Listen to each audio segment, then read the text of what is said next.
All right, welcome everyone. This is a video. I'm just with Delphi at the moment. We're just going to have a quick look at Education Perfect. Today I'll take you through how to do the two key skills, so assigning tasks on the system as well as creating your own little quizzes or assessments, and we'll also have a quick look at the content library. So hopefully it goes well. I'll just share my screen with you and we'll get underway.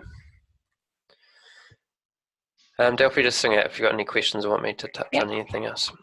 Great. Righty, so first of all, tasks and homework. Essentially our platform, we pre-build all the resources. We cover all the literacy areas within English, and we cover all the curriculum content from NZC level 3 through to NCA level 3. Our NCA level 3 content isn't quite as strong as our NCA level 1 and 2 content, to be frank, but it's a lot of time has been spent over the last couple of years improving our NCA level 1 and 2 resources. So we'll touch on that at the end, but first I'll just show you how you would assign a task to your class. So essentially students get enrolled on the platform in their class groups. You are assigned as a teacher of that class, so you can assign work at the appropriate time to your students. So just go into tasks and homework, and then there is the option to assign a new task. And then we have three options: a smart lesson, which is the resources that we produce. We also do have vocab and spelling lists for English, and peer review is a really exciting new feature that we have where students can leave feedback on other students' responses, and that's all automatic and anonymous, so that can be used with juniors right through to seniors. We'll start though with a standard smart lesson option. So when you click on that, you get the options of selecting who, what, and when. And these are the three key things you need to decide as a teacher. So you can select your class. At that point, you can assign to specific students. So this allows you to differentiate really easily. You can unselect the whole group and you can select individuals. Because we have our lessons defined at each curriculum level, that would allow you to set appropriate work for individuals within your class or groups. So to do that, again, you just select a class, and then you can select all or unselect all, select certain individuals. Okay, you can either drop that menu down or just scroll down the page at that point. I'll just reduce that there. So you've got your class selected, then you click on what, and that takes you into our content library. So you'll need to have a bit of explore of this in your own time, but you'll see that we have some featured folders which are relevant at the moment. We have units or folders that the school can set up. So within your department, you can create folders and actually move content that's relevant for topics into those folders, and that material all becomes editable by yourself when you're in the department. We have our NCA level folders, NCA level 1, 2, and 3, broken down by standard, and all our junior English content is in the NZC folders. So I've got information literacy, which is some really nice new content there you can have a look through. Just work through the folder structure until you get down to this level here, which is a smart lesson. And at that stage, you can preview the lesson. So I'll just show you this one as an example. I'll just click preview smart lesson. And what we have here is information slides that the students will read through. On the left-hand side are the different sections of the lesson. So you have information slides followed by questions, and we'll provide things to consider or model answers for those ones. For the purple sections, that's all automatically marked by the program, and there are different styles of questions in here, whether it be multi-choice, drag and drop, fill in the gaps, as well as our extended response questions too. And there'll always be a summary at the end of the lesson with some questions and a conclusion. So that lesson there is reasonably long. It's around 29-30 minutes. It's been rated by students who have completed it. So you can preview at that stage, but if I wanted to assign this particular lesson to the class, I would just put a tick in that circle, and then at that stage you can just confirm selection. If you don't want to set the whole lesson, you just want to choose chunks of it, you can click assign specific sections, and that allows you to remove parts of the lesson. So if you didn't want them to do the reflection or that extra part there, you could remove those chunks of the lesson to customize it a little bit for your group. You can rename it whatever you want. So it might be... Can you add things to it? Add things. You can add things to the lesson, like your own questions, or you can change information slides. That needs to be done before you're actually assigning it though. So I'm in the process now of assigning a lesson to the group. At that stage, you can only remove parts from it, but I could have refigured this lesson before I go into this and assign it.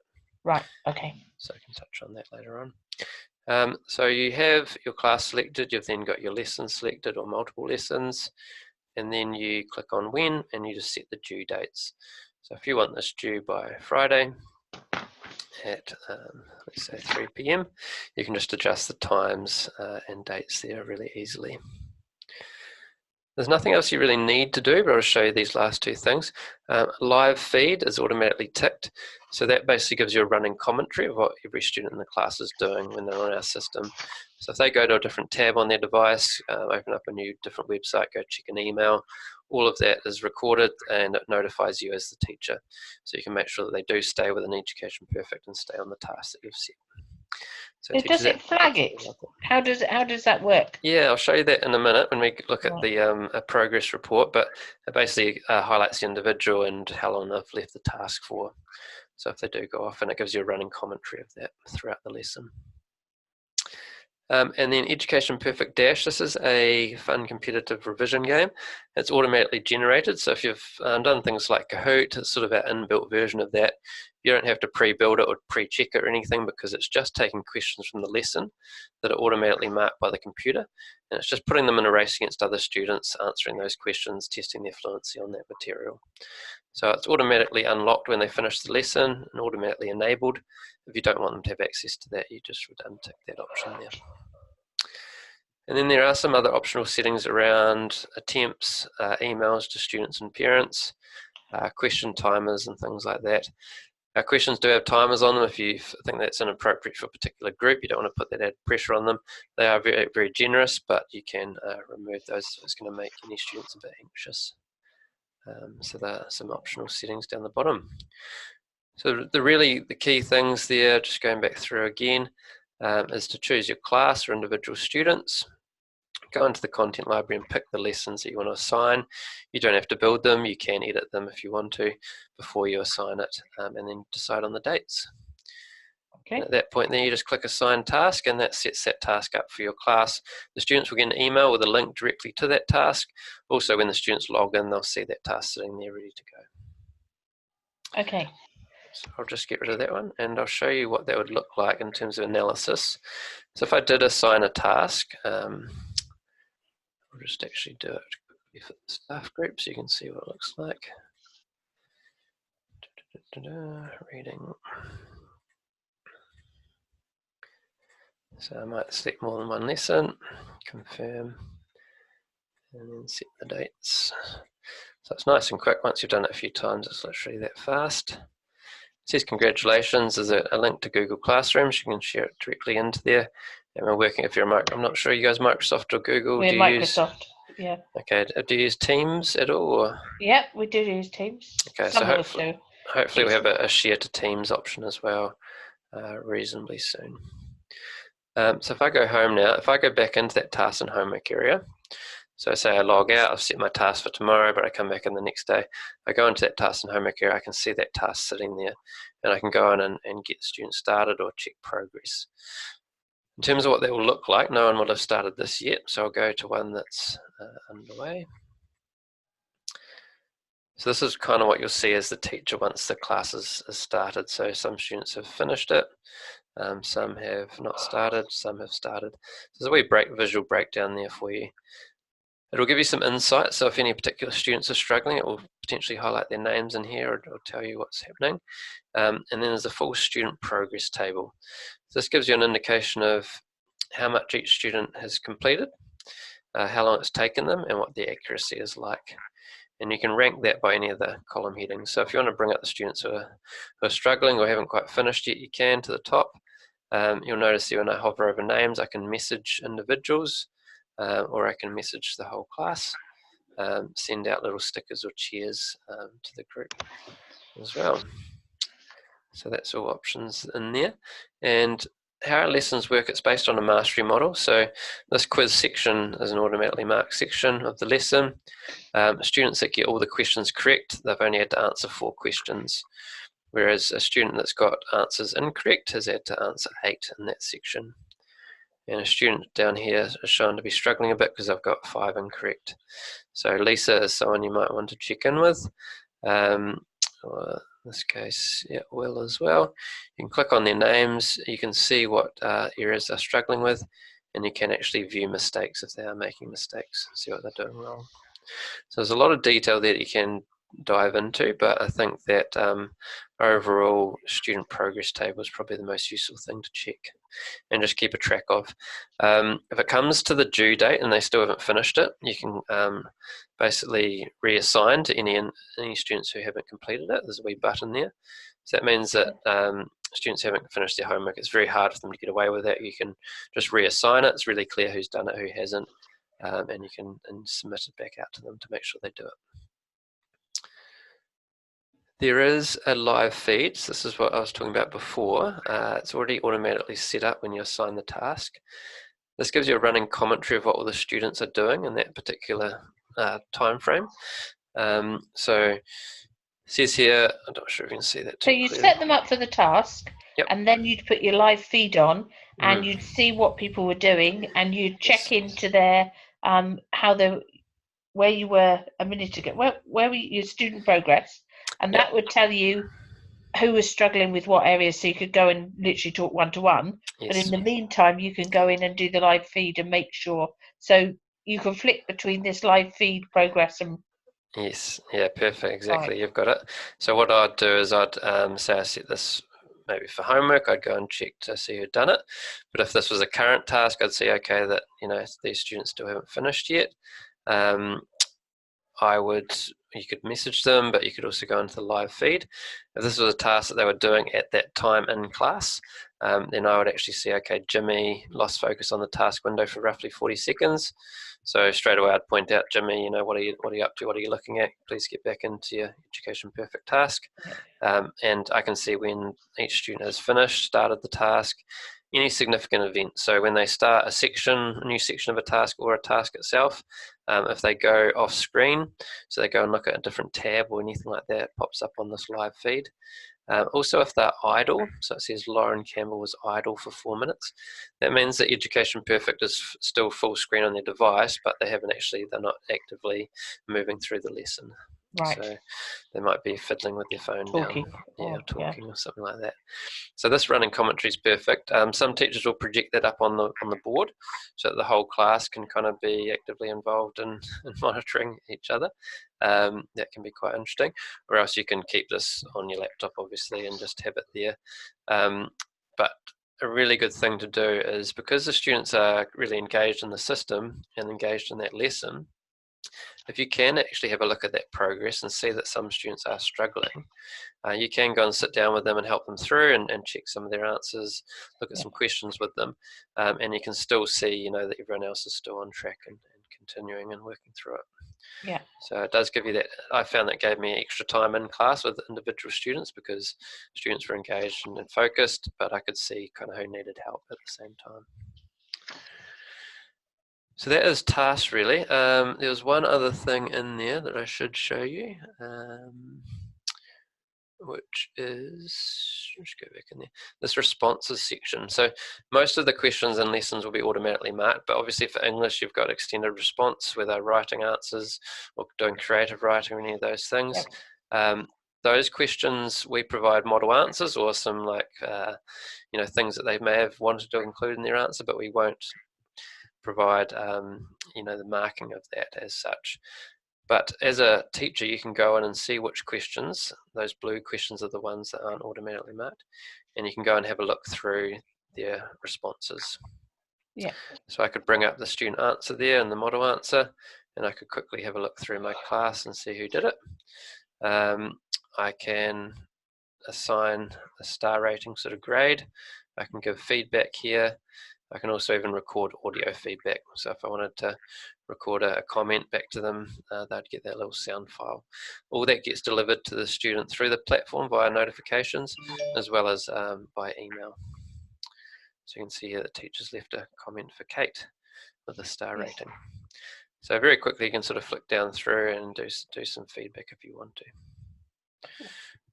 All right, so that's basically tasks. So when you're in the control panel, which is the home area, tasks and homework. Just want to ask you a second, because if you're assigning a new task, how do you modify one of your tasks before you assign it? Before you assign it. Okay, so that's done in the content library. So have a very quick look in there. So these folders here are folders that someone at your school has set up at some point that has access to English. You'll notice at the top right, my head might be in the way, but there is up the top right here and in the content library, there's a browse and an edit mode. So browsing is the best mode to be in if you're just having a look through and wanting to check the content or the lessons. But if you want to edit anything, you need to go into the edit mode. That's top right hand side, is it? Top right hand side underneath your name. Right, okay. Hand side. Top right hand side. Now it changes the view here. So what I can do is I can see these yellow folders, and anything that's moved into these folders is editable. So do you copy and paste it in the lesson maybe, or? Yeah, I'll just show you here. So let's say we create a Year 9 English folder. You can then literally drag and drop the content in there. So let's say we found a really good reading lesson. I'll go back to that one I had before. So say this lesson is something that you think all teachers should use at some point or assign. You can drag that and just drop it into that folder that you created. You can potentially drag a whole folder in as well. So if I wanted all that level 4 stuff in there, I could drag it and drop it in. So it's very easy to customize. And to create folders that are aligned with your particular topics or the things you're wanting to assess as well.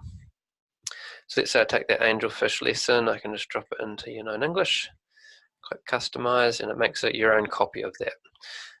So now that that is in one of your yellow orangey folders here, one of your school folders, that lesson becomes editable. Right. If I double click on it, I now have the option to edit it. And you can edit individual slides, and there's a preview and edit sort of toggle at the top here. You can add your own slides. So let's say I wanted to add a little verbal introduction to this lesson. I could create a sound file. I could just record myself speaking, so introduce the lesson to my class and say I want you to do this for homework or whatever it might be. And then that little audio clip is embedded into that lesson. You've just created a slide there. So when students come to start that lesson, I'll move that to the top. They'll see that and they'll hear that from you, and then they can work their way through the lesson. Okay, cool. If you want to add questions and things like that, you can just click Add Question. So it might be a multi-choice question that you want. And then you've got your possible answers down here, etc. You can add in images, so either images that we have or images from your own computer. So you could search for something here. Anything for Xmas, there we go. And you've got optional settings and layouts and things like that. Optional settings, you can put in model answers, choose your layout, and then you can preview that. So straight away I've just created a simple question there that will be automatically marked. And it all sort of, you can just save it at the end, and that makes your own version. So as I said, you could remove parts of the lesson, you could add your own bits, you could add your own extended answer questions. If you want students to have the option of recording something verbally, you can use the sound recorder option. Or if you want a long answer question, you can just build those in as well.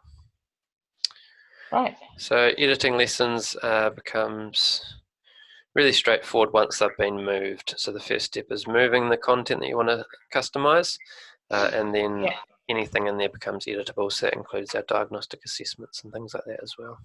Oh, that's helpful, because we do tests across the department.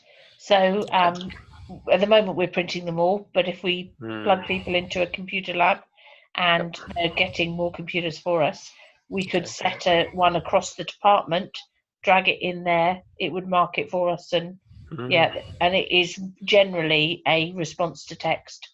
So that would be the sort of comprehension that you're talking about. Okay, great. Yeah, so with our reading resources, we do have some diagnostic tests in there. So again, these are at different levels of the curriculum, pre and post tests at each curriculum level for each term. So let's say we're going to look at a level 4 reading test, term 2, or let's say term 3 pre-test. These are all sort of comparable assessments. So if you do a pre and a post, you can compare the two results.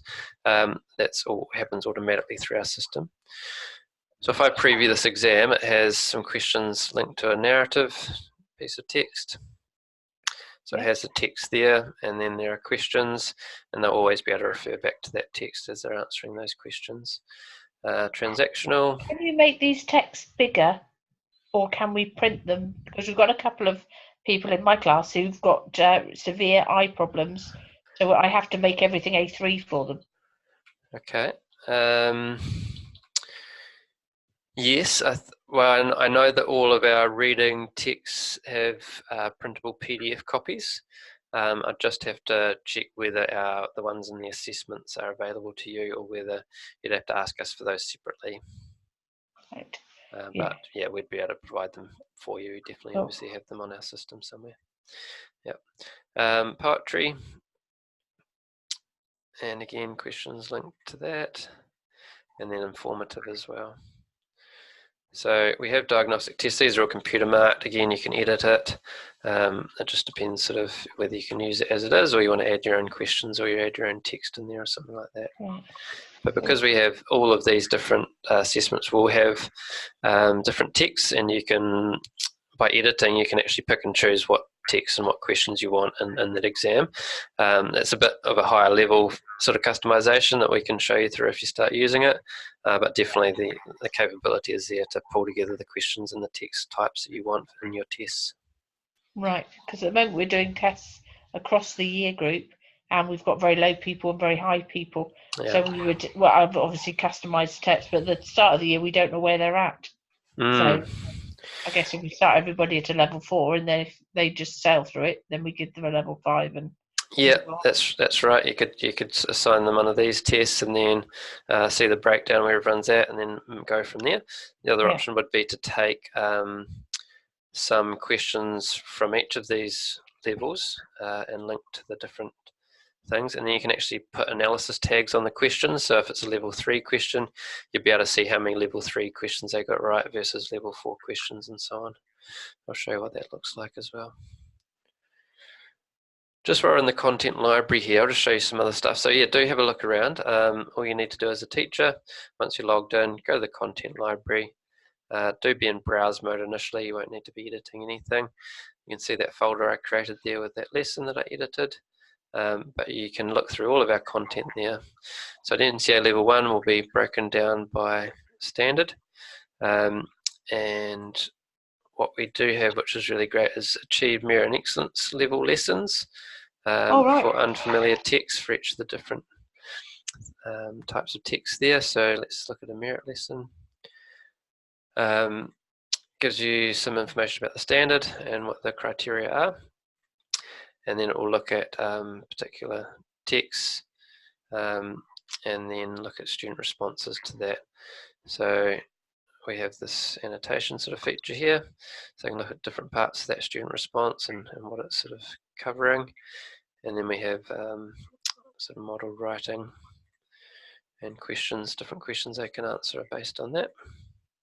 Cool. And some longer answer questions, etc.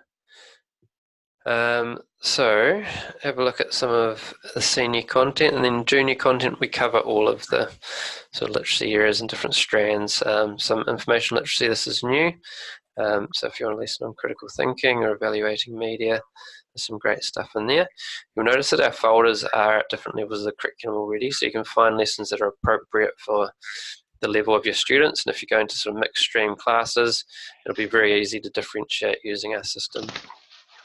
So if you want to go into writing, describe a moment in time or something like that, we have foundation lessons at level 3/4, writing practice, as well as foundation levels at 5 and 6, and writing practice at level 5 and 6.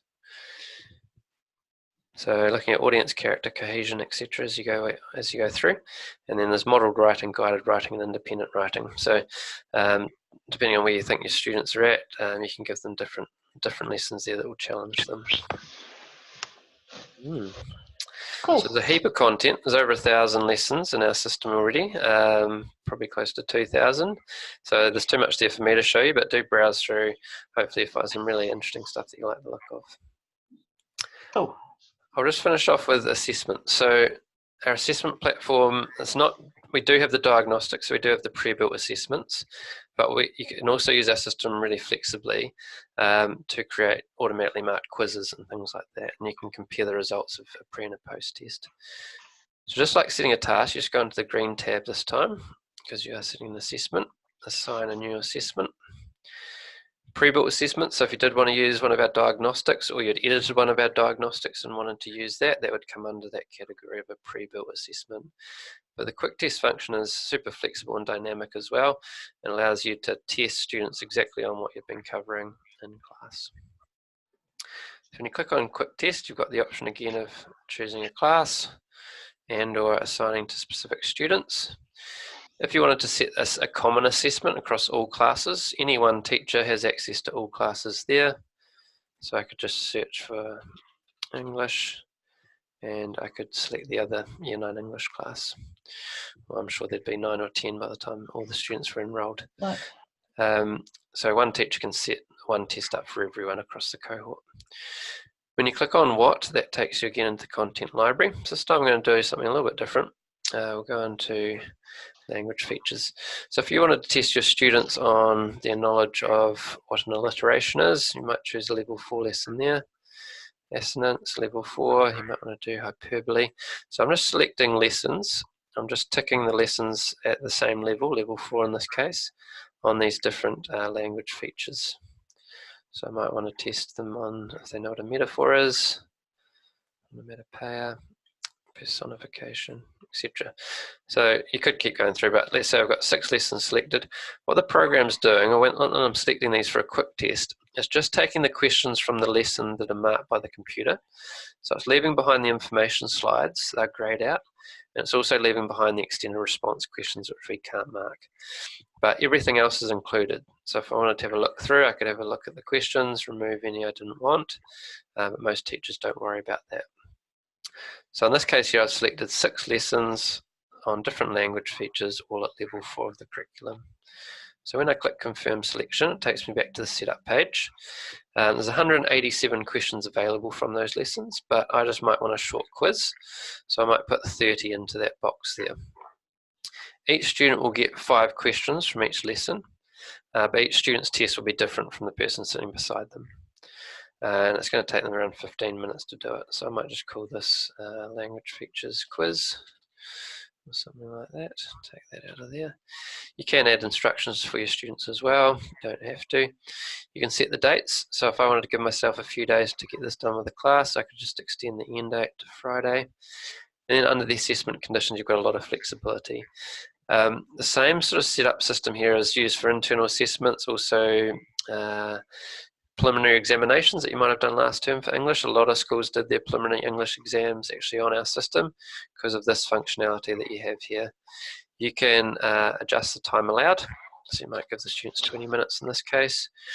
You can put no time limit on it, so if they're needing to do a piece of creative writing, but they're allowed, you just set a due date and then they're allowed as much time as they want. Or if you wanted to do this test over multiple days, you could say put in 240 minutes up here, and then at the end of each lesson you can lock the assessment. So that functionality has been used for a number of NCA level 2 assessments where the teachers are wanting them to do all the written assessment in class, but they do it over multiple lessons, so that works well for some standards. Let's say 20 minutes. So how do you lock the lessons? Yeah, I'll show you. This is an assessment in this case, but there's just a lock button on the assessment. Oh, so it's a lock button. Yeah, you can literally click lock, and then that locks them out until you're ready to start the next day, and then you just unlock it. Right. So I'll show you what that looks like in a second. Yeah. That's really useful for. Yeah, it is. Yeah, students can't copy and paste into the assessments as well. So if they try and pre-write something and then copy it in, our system clears the clipboard. So it has to all be typed. You've got the option of a single attempt or multiple attempts. This is quite interesting. It generates a unique assessment for each student. If you want them to get the exact same questions, you can untick that. They still will get the questions in different orders, and the answers will be in different orders as well if it's something like a multi-choice question. But the other option would be to give them multiple attempts, and you could say give them 10 attempts. Each time they come into this lesson, so a little do now activity, each time they come in over the next week, they can do this quiz. And in that case there, you might drop that down to 10 questions. So 5-minute quiz on this stuff here. Each time they do that quiz, they get a different set of questions to look at, and you'll be able to hopefully see their progress across the course of a week or something like that. So that's a different way to use it. Security features, again, for internals and more serious assessments, is an access code. So you can set it up now. Students can't start the assessment until they get that code off the teacher. And also the full screen monitor mode. So that basically sets them up full screen on their device. If they try and go and look up an answer or something like that, it'll notify you as the teacher, so you can monitor that and make sure they're not leaving the assessment for any reason. And text-to-speech, so the assessments can be read out, the questions can be read out to students if they need it. So that's great for students with special assessment conditions. The results, it's all automatically marked, so you don't have to do any marking, which is great. And one of the things that sets our platform apart is this targeted remediation. So there's a threshold down here of 70%. That's adjustable, you can pop it up or down. Basically what that means is if a student scores less than that percentage and the questions taken from any lesson, then it will automatically assign that whole lesson to them as remedial work or as some sort of revision work for them. So we're identifying gaps in their knowledge base, and we're setting work specifically for individuals based on those gaps. So I'll just explain that just by going up to the lessons that we picked. So in this case here we chose 6 lessons. So I'm going to be giving them, if I put that at 30, they will get 5 questions per lesson. So as a student, if I get less than 4 out of 5 in any of these lessons, it will automatically assign that lesson to me as remedial work. So one student might get these 3, one student might get that one and that one student might get none of them if they have performed really well across all the questions in those lessons. Does that make sense, Delphi? Yeah, no, that's good. Yeah, really powerful, because it basically creating the individualized program that, you know, is kind of the dream. You want your students to be working on content that's specific for them and their needs. So this all does it automatically. At the same time, you're getting some really great feedback on where the students are at and where the class is at. You can set the dates for that because these become homework tasks essentially, those lessons. So you can decide, okay, you want to give them a couple of weeks to do that work. You can also limit the amount of work they get. So if you thought one student might do quite poorly and you didn't want them to get too much work at once, you can reduce that number down. Okay. I'll quickly show you what the analysis looks like for one of those. So I'll just go into a science one here, but you'll get the drift. Compare results button. So if you do a pre and a post test, you can click that compare results button. It'll bring up the other assessment you've done with the class, and then you can click that link. And that will compare those 2 tests for you and show you the improvement from the pre-test to the post-test. So that's the improvement of the whole group, whether it's a cohort or a class, how the spread of results has changed, grade distribution, how much each individual has improved. You could also have class-by-class data. And then how much the class improved in the different parts of the test. So they improved most in the structure of DNA based on my teaching there, which is cool. So that's the compare results button, which is up the top there of any assessment that you've done. It's available. But in terms of an individual assessment result, you've got it here. This is the assessment summary. So the average mark and the grade distribution for the class. Every individual student, how they've performed, you can rank that data. If you've given them multiple attempts, it will show you how many attempts they've done and what their improvement is between the attempts. And then these are the different lessons that the questions were taken from. So you can see how each individual performed there. That's all exportable data. The analysis and recommendations. So these are the 6 lessons I selected as part of this quick test, and this is how the class performed. So straight away you can see areas of strength for the class, areas of weakness, and you kind of safe in the knowledge so that the 14 students who did struggle with this are going to be set a lesson on it, and then it's just up to you to sort of keep a track on making sure they're doing that remedial work as part of that. And there's also a per question breakdown. So if I want to see what questions the class struggled with, I can rank those by clicking on that button twice, and then I can have a look at any questions that were causing them difficulty. Okay. And students get a really nice summary as well. This gets emailed to them. It could potentially go to parents as well if you include a parent email with a student account. Tells them what their strengths are based on their results from each lesson, and then their next steps. So we're recommending that Holly does these 3 lessons based on her results, and they can also go on and have a look through their test as well if they want to. So they can click on the ones they got wrong, bring up a little explanation of the answer if they need it. The monitor area is where the lock button is. So just like the live feed for a task, we've got a monitor area for assessments. You can see again if any student leaves the exam for any reason, you can click lock, and that will lock their current attempt and basically shut them out of it until you're ready to start again. So say if the bell goes, or fire alarm, or you just want to set the assessment, you didn't give enough time, you want to restart the next day, you can just lock it. Or if it's something like an internal done over multiple days. There's access codes. You can extend time limits for the whole class or individual students, and you can make sure they're all on track. So that is assessment. So I've got videos on all this stuff, so I'll fire some of those through, and I think Delphi and I will come up with a little PDF sort of booklet, something like that, just to give some guidance. But yeah, tasks and homework and assessments, if you know how to click assign task and choose options here, and then just work through that structure. And it's pretty much the same for assessments, just with a few extra conditions. So those are 2 key things really: how to set a task, how to set a quick test or an assessment.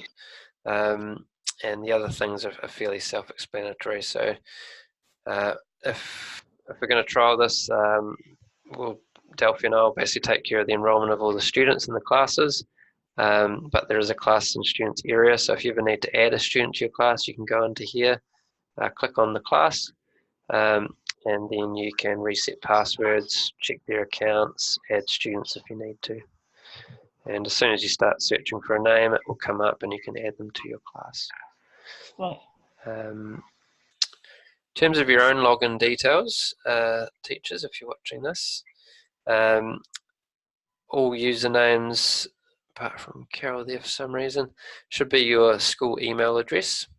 So that's your username, and then your password will be your first name, unless you've changed it. There's a reset button if you can't remember it, but username is your school email address and password is your first name. And anyone can reset passwords there if they need to.